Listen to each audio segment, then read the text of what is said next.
Welcome to a new episode of Technoculture.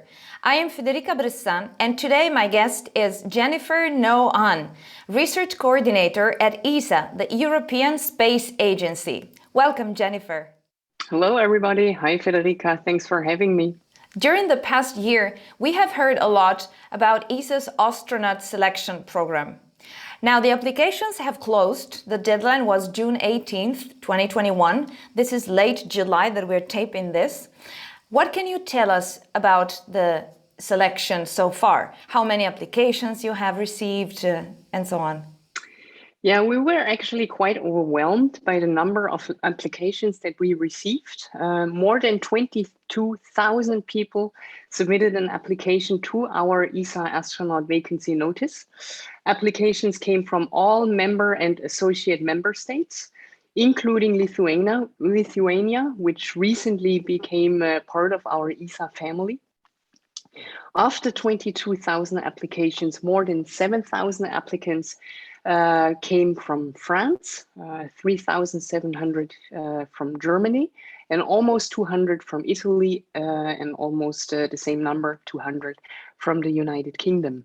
Just for comparison, during our last call for astronauts in 2008, the number of applicants who provided a medical certificate and finalized the online application form was 8,400, thereabout. Also nice for you to know, hopefully around 5,400 or 24% of all astronaut applicants identified as female. In 2008, that figure was 15%. And more than 200 candidates actually applied to our newly established parastronaut vacancy, which is a vacancy that was released exclusively for space enthusiasts with a certain physical disability. And how many astronauts will make it? So how many are you looking for? We're actually looking for two distinct astronaut profiles in this recruitment campaign. We're looking for traditional career astronauts, but we're also, and that is a first in the history of ESA, we're also looking for reserve astronauts so that we're flexible as we can be to additional flight opportunities that may open up in the future. So the traditional career astronauts will be hired as permanent ESA staff members. It's the classical avenue for long duration missions and will involve high visibility assignments like commanding a mission or participating to extremely complex or exceptional missions. For example, the future lunar missions that we're planning for. And for this group of astronauts, we're aiming to recruit 4 to 6 candidates. Selected members of the reserve will be individuals who could potentially participate to additional missions over and above our accrued rights on board the ISS. So they could also participate to commercially provided missions or any other opportunity that ESA and or its member states might want to take, which requires sending a European into space. Once selected as a reserve astronaut, those individuals will not immediately be hired by ESA. They will rather remain with their current employer. And if a mission or opportunity arises, then those members of the reserve may then be hired on a temporary limited contract linked to the respective mission. And at the end of this contract or this term, typically about 4 years, they will be released from the European Astronaut Corps and will go back to their normal occupation. And our aim here is to have up to 20 people in the pool of reserve astronauts. Wow, and more or less, how long is the selection process going to take? Well, the selection process, as you might imagine, for astronauts is very complicated. They are checked from head to toe, and we expect the entire selection process to last about one and a half years. So by October or fall of next year, 2022, we expect to be able to present the new class of astronauts to the public. What happened to the previous cohort? Are these new astronauts going to replace them? Well, it's our or the agency's responsibility to ensure that there is a smooth transfer of knowledge from one class of astronauts to the next. And our trained and experienced astronauts will continue to be part of our astronaut corps. But as you might imagine, recruiting and training new astronauts takes time. It's a very complicated business, and there are many future possible opportunities that open up. For example, additional traditional ISS missions. The ISS, by the way, will operate until at least 2024, and discussions are underway to extend that up to 2028 or 2030. There may be flight opportunities arising from new partnerships like China or commercial partners. And together with our international partners, we are working towards missions towards the moon as part of the Artemis program, which is the successor of the Apollo program. So we are currently building an ESA moon science program. And for that, we will need ESA astronauts to carry it out. So there are a lot of different flight opportunities that await us, and that is why we think it is a good time now to recruit new astronauts. The new astronauts will not replace our current astronauts. Exploration is a collective effort. We need to extend the pool of talents we can rely on in order to continue to make progress in the space exploration endeavor. So the old class and the new class will work together hand in hand also in the future. Yeah, I hear what you're saying. Like the astronaut is like the rock star, but these missions are collective efforts. So there are large teams required to support these missions. So while you are selecting the new astronauts, are you also hiring other figures at this time? So let me explain maybe to your audience. With this call, the requirements for applicants were very traditional. They needed to have a master's degree in natural sciences, medicine, engineering, mathematics, or computer sciences, with at least 3 years of experience, of professional experience, which could include working in a lab, conducting research in the field, or working in a hospital. We also accept applications from test pilots or test engineers from an official test pilot school. In addition to those hard and very formal requirements, there were soft skills that we were looking for. You need to be flexible, you need to be prepared to cope with frequent travels, being away from your friends and families for intensive training and preparations. So that for that it is really important to be able to work well as part of an intercultural and interdisciplinary team, and to be able to cope with unforeseen events ad hoc. But the reason for why we have been looking for astronauts with classical, traditional, educational, and professional profiles is that they will still be pioneers for safe and sustained long-duration exploration missions into deep space, something that nobody has ever done this far. And in addition, we still want those astronauts to conduct scientific experiments.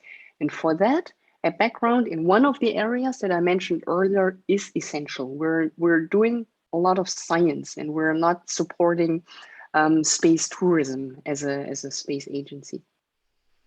How much time are these astronauts expected to spend in orbit and how much on the ground?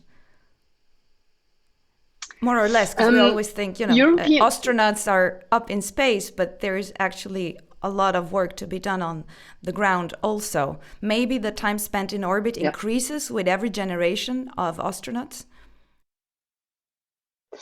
Yeah, well, the European astronauts currently join 6-month duration flights aboard the space station. They perform experiments in microgravity, they operate and maintain the station's systems. So they assemble, activate, and test new station elements, undertake scientific research, for example, by serving as test subjects in life science experiments. But for those missions, astronauts, of course, need to train and prepare properly, sometimes many years in advance, depending on when a flight opportunity and which flight opportunity opens up. And astronauts who are not yet assigned to missions or who have just returned from ISS missions, they provide technical support to human and robotic space exploration projects. They maintain their skills through refresher training or on-Earth missions, and they undertake also a lot of public relations activities to communicate the importance of space and exploration. Our astronauts, as you might imagine, are some of the most visible ambassadors of our space program. And as such, they spend quite some time participating in outreach and education activities, engaging wide audiences, especially the younger generation, not only before and during a mission, but also afterwards. And the new class of astronauts may also be part of the new Artemis or lunar program, which aims at bringing humans to lunar orbit as well as back onto the lunar surface. And while the moon, of course, is 1,000 times farther away than the International Space Station, we do not yet know how long those missions last. We do not yet know whether those future Artemis missions will be increased compared to today's missions to the International Space Station. That is still work in progress. So you described a little bit the profile, the background, the skills that someone now needs to be able to fly to space or to the space station. But we hear a lot about space tourism and other sort of opportunities to go to space that may arise for civilians or us common human mortals. So do you see in the next future possibilities to be hired as professionals to open up in terms of tourist guides or non-scientists, for these types of businesses? I'm not asking a concrete question about next year, in 2 years, but since this seems to be something that is drawing closer and closer to us, do you see soon opportunities to be part of, cleaning stuff or a cook up in space without being a scientist and a trained pilot? You're making a very good reference, Federica, to space tourism. And you are very right. We will and actually are already seeing a change in population that goes into space. One change is that we can already see is an evolution from government-led space programs towards a commercial private space industry. Take, for example, Richard Branson or Jeff Bezos. Those are just two of the very recent names in space travel that have been all over the media in the recent weeks. And there are many more smaller companies ramping up their operations with scalable space travel in mind. And that means that soon we will see a change in health and fitness of those going into space, away from our currently relatively young, top fit superhuman astronaut crews to a health-wise more average, more middle-aged population. Millionaires typically do not lead very healthy lives. But with this year's ESA astronaut call, we have been focusing on traditional profiles that will still help us in conducting valuable research and testing new technologies, something that we still need to do a lot if we think about long duration exploration missions into deep space. Of course. And speaking again about the previous cohort and this one, as technology advances, I was wondering if both the training and what they actually have to do then for their job changed since 2008. And if you could go back in time also, so how has the astronaut profile and job changed since the 60s and 70s? Yeah, as you rightly say, you probably have heard or read about it and realized that human spaceflight is currently entering the next phase of space exploration, or in other words, the second space age has arrived. And also you might have heard in the media that all major space agencies, including us from ESA, would like to go back to the moon. We would like to go back there, not just for brief visits like in the Apollo program 50 years ago, but this time we would like to stay and work and live up there safely and sustainably. And we would like to do so through a program that our American friends have called the Artemis program. Artemis, by the way, is the twin sister of Apollo. But we do not want to go back to the moon for the pure sake of returning. We do not just want to go back there to plant a flag and quickly leave before something bad happens. No, we would like to go back there to prepare and be ready for even more challenging missions. Ultimately, we would like to go back, or we would like to go to Mars with a human crew for extended periods of time. And I know all those plans sound really ambitious, and they are. But if we want to pursue those plans seriously, we really need to understand the combined effects that space and the space environment have on our astronaut crews, how those combined effects impact astronauts' health and performance, and ultimately mission success. And we need to try to identify how to prevent or counteract those risks and challenges if we want to make a mission out of the vision of going to Moon and Mars for extended periods of time.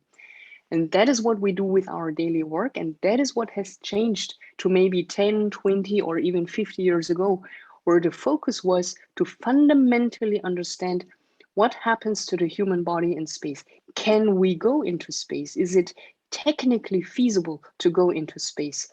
And yeah, we are now using the ISS as a microgravity laboratory for fundamental research, but we're trying to move away to use the ISS to test for more challenging missions to Moon, to Mars, or wherever humanity will take us.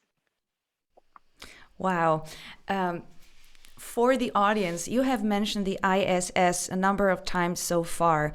Would you care to explain what it is, just briefly? Well, the International Space Station is one of the most ambitious international collaborations ever attempted. It's a convergence of science, technology, and human innovation that provides us with a one-of-a-kind human proving ground as we move forward to Moon and to Mars. Since the earliest day of the space station program, scientists have studied the health of astronauts in orbit. Our human research program on board the ISS covers all body systems that are affected by the space environment. We know, for example, that with our research, we can address the issue of aging in a very structured way. Astronauts on board the space station age much faster than people down on Earth. We also study the muscle systems of our crew members because astronauts work in a weightless environment. Very little muscle work is needed to move around, and as a result, their muscles atrophy and deteriorate in function. Everybody who has looked at a gym from outside knows if you don't use it, you lose it. So we all know that without regular use and exercise, muscle become weak and melt down, which is really something we need to counteract against, which is why we do a lot of research on the space station. We also have a biology research program on board the space station where we try to understand how space flight affects living systems in space. So through the experiments that we conduct on board the space station, we examine how plants, how animals grow, develop, mature, and age. We study how organisms sense gravity, how they repair cellular damage, and how they adapt to the conditions of space and the space environment. And we do it across the entire spectrum of biological organization, from molecules to cells, from tissues to organs, and from systems to whole organisms.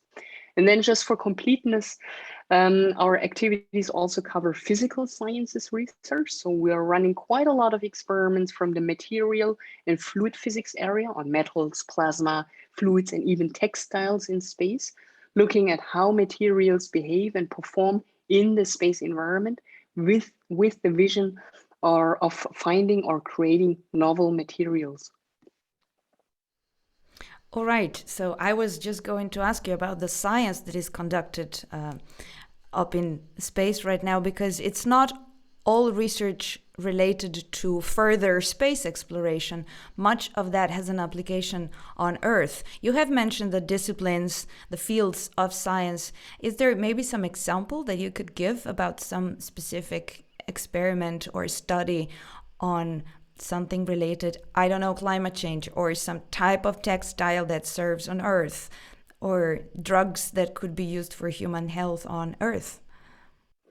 Well, It will for sure not come as a surprise to you when I tell you that the space environment does not really offer conditions for which we humans were made for. Space is actually quite a hostile and unforgiving environment for humans if you think about it. And just to illustrate which effects space flight has on the human body and why we do a lot of research on board the space station. A 6-month stay in orbit reduces bone density by the equivalent of 10 years on Earth. Astronauts lose on average 37% of muscle mass during the first 7 days in orbit, and physical work capacity is reduced by 40%. Of course, not all astronauts are affected, but quite many. And in addition, space and the space environment exposes astronauts to increased cosmic radiation, which leads to increased risk for cancer. And all those very extreme conditions have direct impact on the feasibility and the success of the long duration crewed missions that we're currently planning towards. And all those extreme conditions are what we address with our research activities on board the space station. So you can summarize and simplify it with one central question. With the research that we do on board the space station, we're wondering how can we make humans a spacefaring species? How can we contribute to make missions beyond low Earth orbit with a human crew a safe reality? And how can we preserve health and safety of our crew members over the entire lifetime of the crew? So that is the central question of our research program, and that is what we do, yeah, on a daily basis. Thank you for giving some of those figures, because we sometimes do hear, yes, you age faster in space, but Yeah, how yeah. faster? That is quite striking, actually, about bone density. And I assume you monitor the astronauts while they are in space, and then when they come back to Earth, they also undergo like a period of monitoring, probably. Yes. Yeah, that is correct. We assign flight surgeons to every crew preparing for a space mission.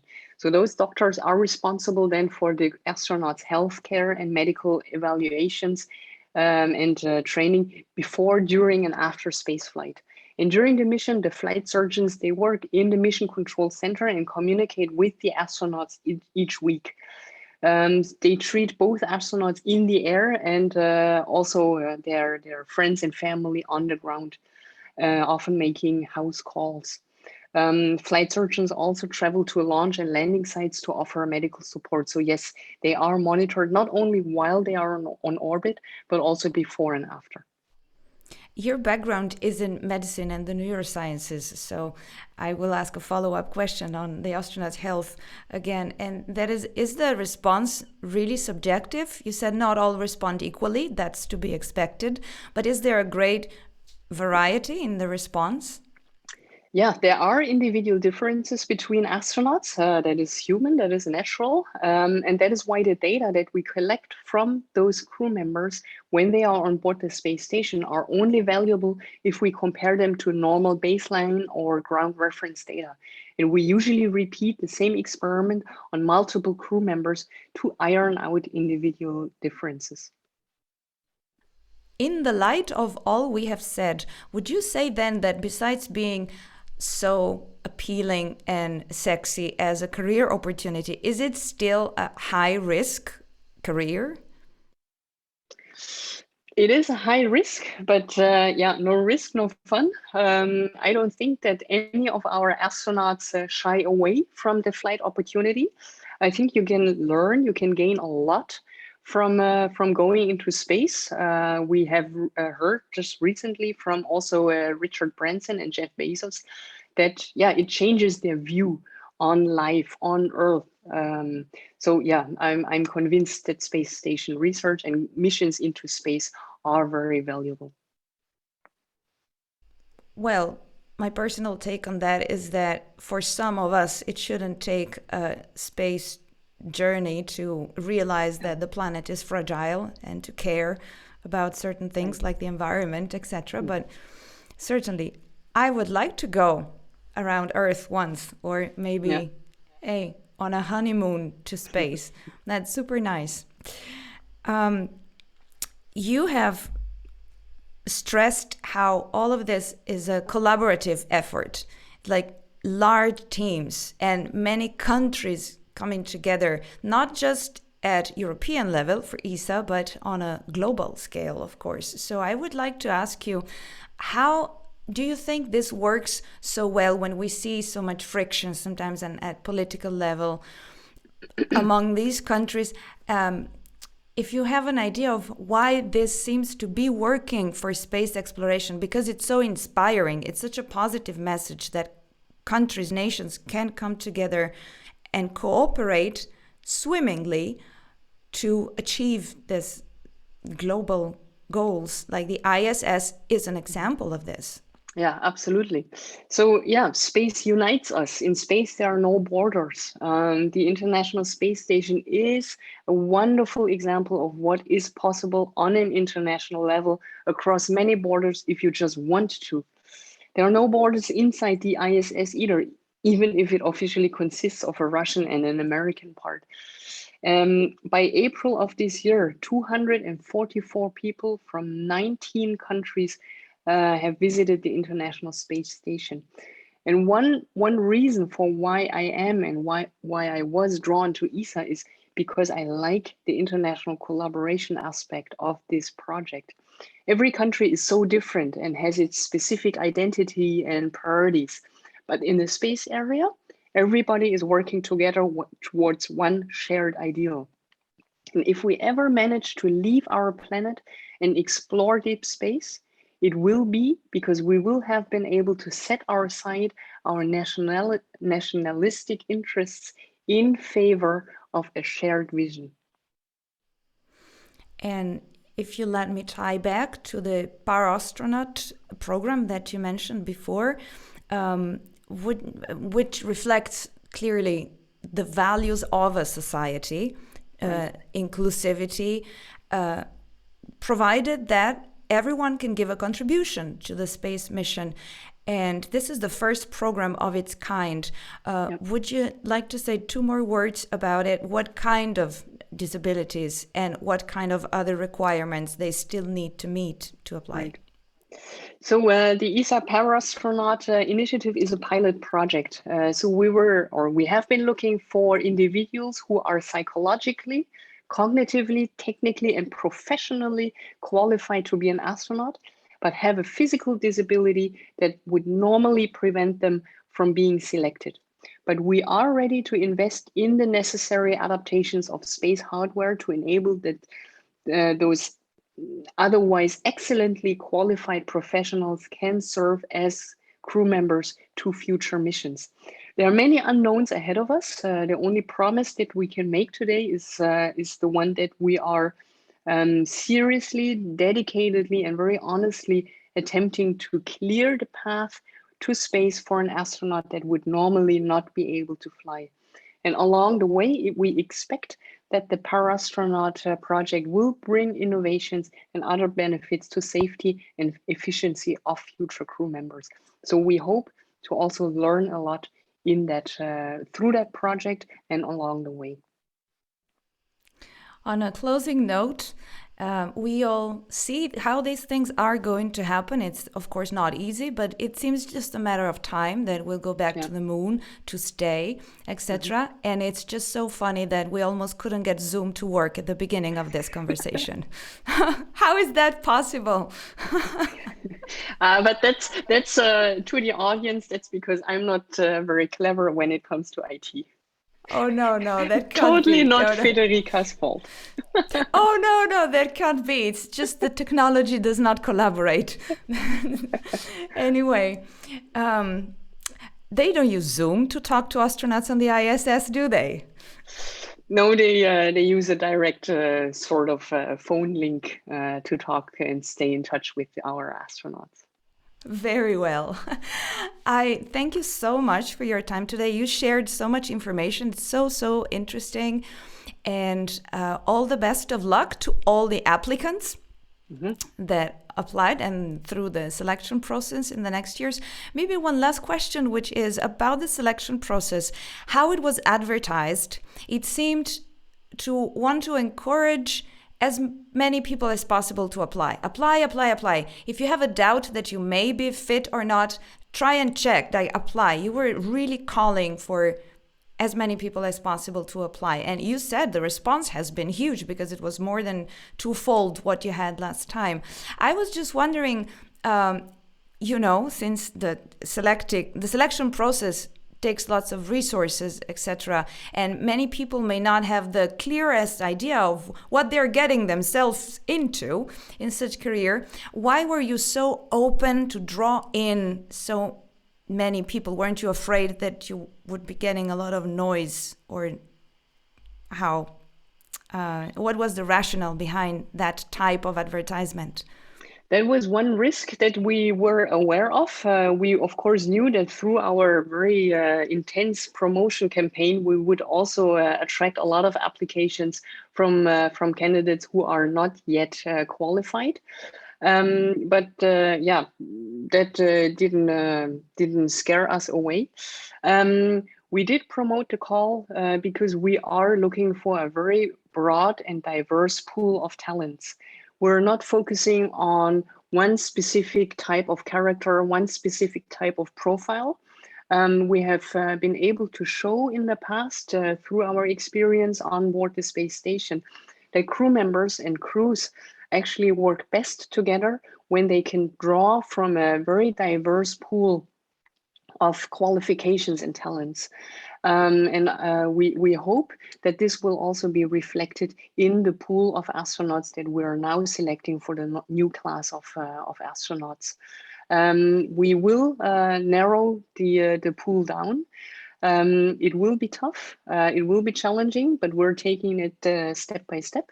And we are convinced that by the end of next year, we will have a new, nice, very qualified and enthusiastic and passionate class of astronauts for our future missions.